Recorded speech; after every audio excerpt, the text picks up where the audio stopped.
आम्बेडकर का जन्म 14 अप्रैल 1891 को ब्रिटिश भारत के मध्य भारत प्रांत अब मध्य प्रदेश में स्थित महू नगर सैन्य छावनी में हुआ था। वे रामजी मालोजी सकपाल और भीमाबाई की 14वीं व अंतिम संतान थे। उनका परिवार कबीर पंथ को मानने वाला मराठी मूल का था और वो वर्तमान महाराष्ट्र के रत्नागिरी जिले में आंबडवे गांव के निवासी थे। वे हिंदू महार जाति से संबंध रखते थे, जो तब अछूत कही जाती थी और इस कारण उन्हें सामाजिक और आर्थिक रूप से गहरा भेदभाव सहन करना पड़ता था।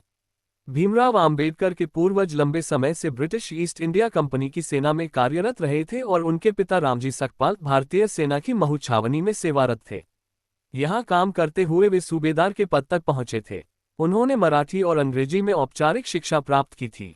अपनी जाति के कारण बालक भीम को सामाजिक प्रतिरोध का सामना करना पड़ रहा था। विद्यालयी पढ़ाई में सक्षम होने के बावजूद छात्र भीमराव को छुआछूत के कारण अनेक प्रकार की कठिनाइयों का सामना करना पड़ता था।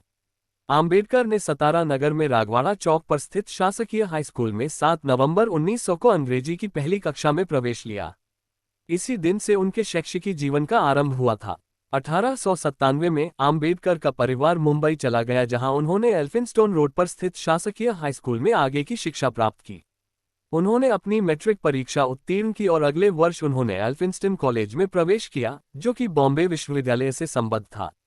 उन्होंने बॉम्बे विश्वविद्यालय से अर्थशास्त्र और राजनीतिक विज्ञान में कला स्नातक BA प्राप्त की और बड़ौदा राज्य सरकार के साथ काम करने लगे। आम्बेडकर 22 वर्ष की आयु में संयुक्त राज्य अमेरिका चले गए और न्यूयॉर्क नगर स्थित कोलंबिया विश्वविद्यालय में स्नातकोत्तर शिक्षा प्राप्त की। 1916 में ये लंदन चले गए और वहां उन्होंने ग्रेज इन्न में बैरिस्टर कोर्स विधि अध्ययन के लिए प्रवेश लिया। आम्बेडकर ने भारतीय राष्ट्रीय कांग्रेस और उसके नेता महात्मा गांधी की भी आलोचना की। उन्होंने उन पर अछूत समुदाय को एक करुणा की वस्तु के रूप में प्रस्तुत करने का आरोप लगाया। भीमराव अंबेडकर जी ने तीनों गोलमेज सम्मेलन में भाग लिया था। आम्बेडकर ने स्वतंत्र लेबर पार्टी की स्थापना की, जो 1937 में केंद्रीय विधानसभा चुनावों में 13 सीटें जीती। इसमें उन्होंने मुस्लिम लीग की मुसलमानों के लिए एक अलग देश पाकिस्तान की मांग की आलोचना की। आम्बेडकर दक्षिण एशिया के इस्लाम की रीतियों के भी बड़े आलोचक थे। उन्होंने भारत विभाजन का तो पक्ष लिया, पर मुस्लिमों में व्याप्त बाल विवाह की प्रथा और महिलाओं के साथ होने वाले दुर्व्यवहार की घोर निंदा की। 13 अक्टूबर 1935 को नासिक के निकट येवला में एक सम्मेलन में बोलते हुए आम्बेडकर ने धर्म परिवर्तन करने की घोषणा की और बौद्ध धर्म अपना लिया।